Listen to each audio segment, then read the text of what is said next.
dari pra peradilan atas nama Mas Roy ya. Roy Suryo Noto di Projo, tapi depannya KRMT.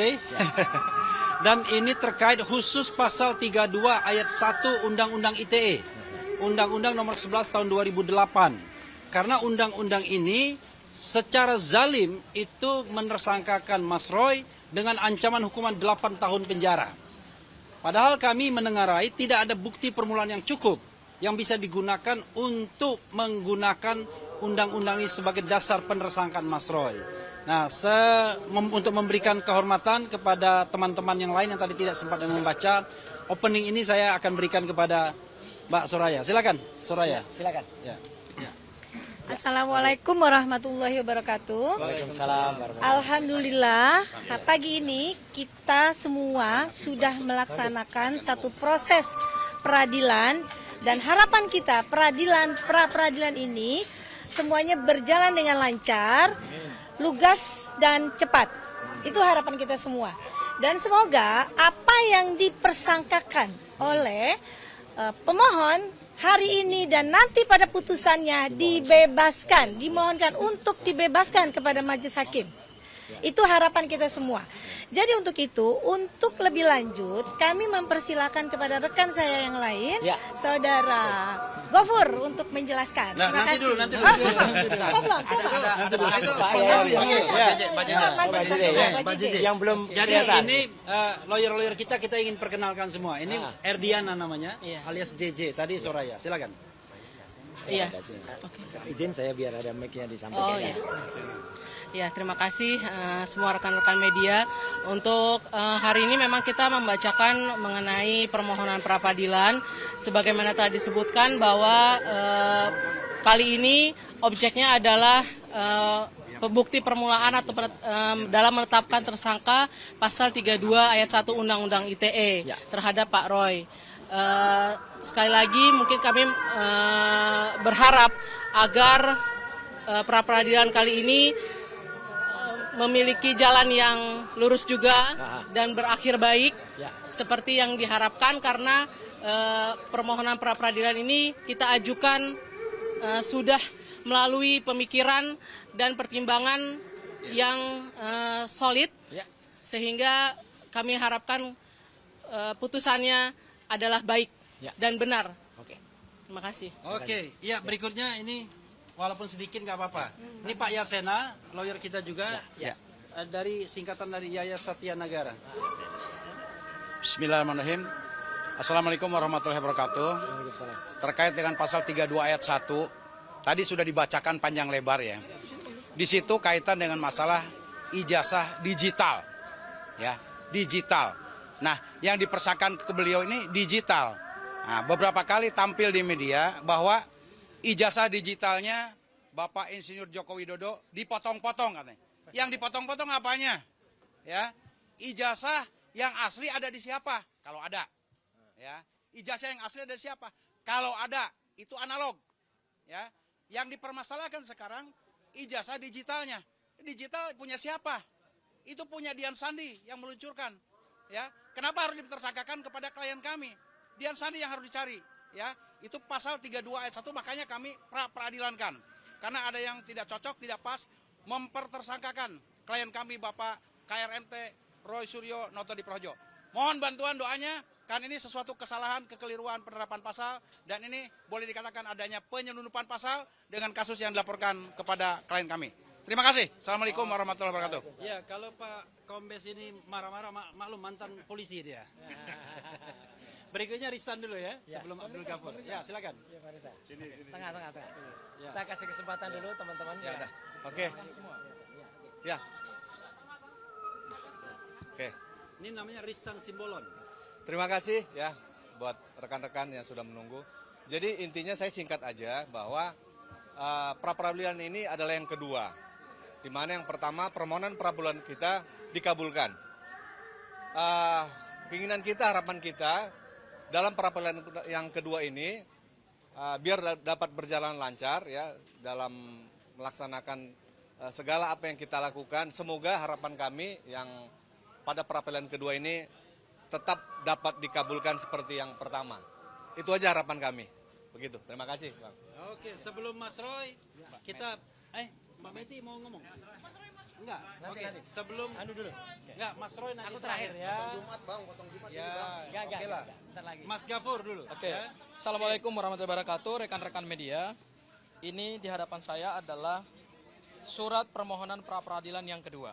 Jadi seperti yang tadi ditegaskan oleh Bang Ristan, ini permohonan pra-peradilan kami yang kedua, dan yang kami uji adalah pokok perkara. Kalau pada permohonan pra-peradilan pertama yang diuji itu adalah upaya paksa penangkapan, penahanan, penggeledahan, dan alhamdulillah sudah dikabulkan. Sekarang kami masuk kepada pokok perkara, yaitu kami ingin menguji bukti permulaan atau alat bukti yang digunakan oleh penyidik Polda Metro Jaya dalam menerapkan pasal 32 Undang-Undang ITE. Kami menantang Polda Metro Jaya untuk membuktikan dalam sidang pra-peradilan ini apakah mereka mempunyai bukti yang cukup atau tidak untuk menetapkan Mas Roy sebagai tersangka dengan pasal pidana yang ancamannya terberat, yaitu 8 tahun penjara. Ataukah jangan-jangan memang itu adalah suatu pasal entertain yang tidak diperkuat dengan bukti yang kuat, bukti permulaan yang cukup, atau dua alat bukti yang sah, hanya karena pelapornya adalah Insinyur Joko Widodo yang kita tahu adalah mantan Presiden Republik Indonesia. Yang pertama. Kemudian yang kedua, dampak dari pra-peradilan yang kami mohonkan ini tentu sangat serius. Ya, tentu sangat serius. Karena tadi dalam petitum yang dibacakan oleh Bang Refli Harun, ada jaksa penuntut umum selaku turut termohon, maka berdasarkan pasal 163 ayat 1 huruf E KUHP yang baru, terhadap permohonan pra-peradilan yang sedang dilangsungkan, maka pokok perkara tidak bisa diperiksa. Sampai kemudian keluar putusan pra-peradilan. Dan kalau permohonan pra-peradilan, yaitu kami minta supaya hakim pra-peradilan membatalkan pasal 32 Undang-Undang ITE karena tidak diperkuat dengan bukti permulaan yang cukup, bukti yang kuat, dua alat bukti minimal dalam KUHP, maka dampak seriusnya adalah jaksa penuntut umum harus mengeluarkan pasal 32 dalam surat dakwaan. Ya. Barangkali itu Bang Refli yang bisa saya sampaikan, nanti elaborasi lebih lanjut dari Bang Refli. Terima kasih. Bang Refli. Kita sampai pada saat yang berbahagia. Oke. Dengan selamat sentosa mengantarkan Mas Roy untuk Baik. berbicara. Assalamualaikum warahmatullahi wabarakatuh. Waalaikumsalam. Ya, rekan-rekan sekalian, tadi sudah kita dengar secara detail, secara teknis apa yang sudah disampaikan oleh para kuasa hukum saya di dalam permohonan pra-peradilan kedua. Jadi ini sebenarnya kenapa kalau teman-teman tanya kenapa hanya singkat atau hanya satu? Meskipun singkat, ini terdiri dari 24 halaman tadi yang kita baca, ya. Yang kemarin lebih dari 30 halaman. Dan singkat tapi ini sangat bermakna. Karena ini kalau kata Mas Gafur tadi, ini disetujui atau ini dikabulkan, maka itu akan berpengaruh kepada didakwakannya pasal 32 ayat 1 kepada saya. Karena alasannya tadi jelas, Pak Yasena tadi juga sudah mengatakan apa yang nanti akan diuji itu tidak berkesesuaian antara barang fisik, barang analog, dan barang digital.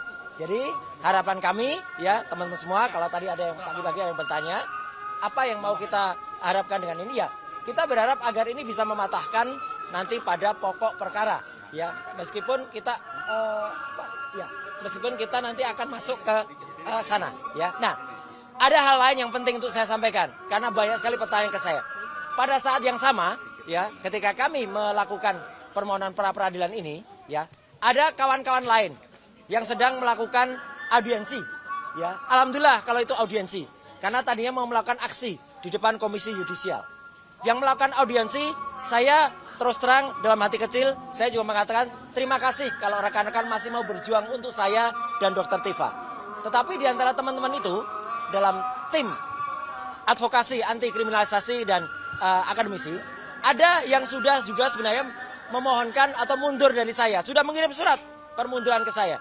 Tapi masih ada di situ juga. Jadi menurut saya, tolong teman-teman di TAKA juga terima kasih atas masih mau membela saya, tapi tolong tegas. Kalau masih mau bela, katakanlah bela. Kalau mau mundur, katakanlah mundur. Ya, karena sudah ada surat mundur ke saya, tapi orangnya masih ada di dalam itu. Ya, termasuk juga Pak Jenderal Sunarko yang ada juga dalam audiensi. Terima kasih Pak Narko. Cuman tolong lain kali, ya, saya juga karena beberapa jam yang lalu saya juga kirim agenda resmi kita di sini. Jadi sebaiknya kalau kita dikoordinasikan dengan baik, ya, itu mereka mungkin akan bisa dikoordinasikan mungkin setelah Jumatan. Lah kalau setelah Jumatan kan saya juga bisa ada di sana gitu loh. Jadi tidak berbarengan. Tapi oke lah, apapun saya menghargai niat baik itu, tetapi tolong semuanya lebih terukur, lebih terarah, agar tidak ada yang nanti akan mempertanyakan, Mas kok bisa ada di sana, ada di sini. Semuanya tujuannya baik, tapi tujuan baik itu tolong disampaikan dengan hal yang strata yang baik. Tapi sekali lagi, agenda resmi kita di sini adalah soal pengajuan pra peradilan, dan tentu saja harapannya ini akan baik untuk kita semuanya. Jadi kalau baik untuk kita semuanya, tidak ada lagi yang terpisah-pisah. Ini kasusnya sebenarnya kasus lama, tapi nggak apa-apa. Kasus lama itu masih tetap aktual, karena kalau kemudian ada yang ke sana, ada yang ke sini, itu bagaikan apa? Bagaikan tuyul-tuyul dulu. Nah, ini dulu ada tuyul yang beda nasib. Ada yang ke pra peradilan, ada yang ditinggal. Nah, jadi supaya jangan sampai ada yang merasa tertinggal, ayo kita bersama-sama. Musuh kita ada di luar sana. Musuh kita adalah ijazah palsunya Jokowi, ya. Bukan kemudian musuh kita ada di dalam ini. Jadi kalau ada di dalam, nanti ada di dalam. Musuh kita yang bergambar ini. Nah, itu ya. Sekian, terima kasih. Wassalamualaikum warahmatullahi wabarakatuh. Terakhir, ya, ini ada calon ahli kita, ya. Ya. Mas Didit, Dr. Didit Wijaya. Silakan. Oke, terima kasih semua ya. Ya. Supaya nggak bingung ini nanti yang akan diterangkan atau diperjuangkan oleh Mas Roy di sini adalah kalau Mas Roy ya ini bukan dibilang benar salahnya. Yes. Tidak, bukan itu. Jadi kalau sekarang Mas Roy dituduh mencuri misalnya. Jadi harus ada saksi. Jadi si termohon ini, penyidik ini mestinya punya saksi-saksi. Itu harus ada dulu. Harus ada yang melihat Mas Roy manjat pagar, Ya. lompat, kemudian temboknya dilewatin, kemudian kembali lagi bawa laptop, bawa sepeda, bawa apa. Nah, sekarang ini kita bertanya, mana itu? Karena apa? Karena saya dapat info dari PH, dari tim kuasa hukum, advokat, mereka itu sudah melihat laporan polisi yang dibuat Pak Jokowi. Nah. Jadi di sana harusnya ada saksi yang melihat Mas Roy itu merubah-rubah, mencuri dulu dong dokumennya Pak Jokowi. Dia mencuri dulu, kemudian dia robah-robah, ditransmisikan lagi. Dan Pak Jokowi harus tidak punya lagi dokumen tersebut. Sudah hilang, sudah rusak. Dirusak sama Mas Roy. Apakah itu caranya dengan offline mencuri atau dia dengan menghacking, ya? Itu harus ada saksi-saksi yang melihat. Nah, bagaimana kita mensomir tadi diminta itu untuk si penyidik punya nggak bukti-bukti itu. Nah, jadi kalau dilihat dokumen Dian Sandi saja masih baik-baik saja. Tidak diapa-apain. Kalau dibilang potong-potong-potong, apanya yang dipotong-potong? Kemudian dokumen aslinya Pak Jokowi juga katanya masih ini. Saya waktu itu hadir, waktu gelar perkara. Dia hadirkan analog, ya, analognya ada. Kan tidak dipotong-potong. Dan yang paling penting, katanya kuasa hukumnya ini, tim advokat, setelah melihat laporan polisi yang dibuat Pak Jokowi, di sana dikatakan dokumen yang dituduhkan milik saya, milik pelapor.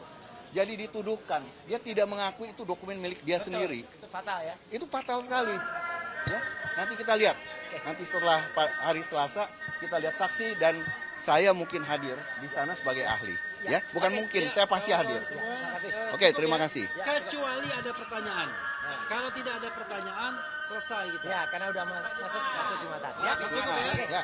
Wassalamualaikum warahmatullahi wabarakatuh.